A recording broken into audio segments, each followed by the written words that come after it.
that consciousness is more highly developed in humans, but the mechanisms of life and death are no different for any of us. There is no reason why a greater consciousness means that we don't really die. The only difference is that we're more able to reflect upon it.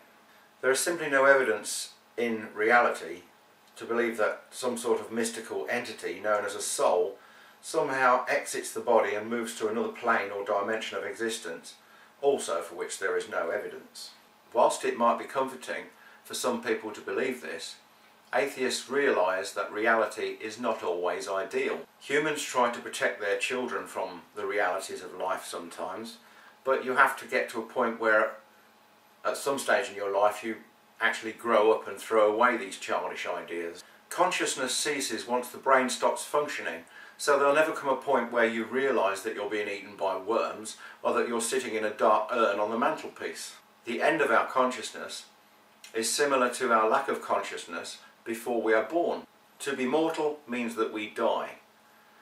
To die means that life is over. Heaven doesn't exist. Hell doesn't exist. We weren't alive before we were born, and we will cease to exist once we die. You're that Rob Northampton fellow, aren't you? I believed everything you said, you know, and you were lying all the time.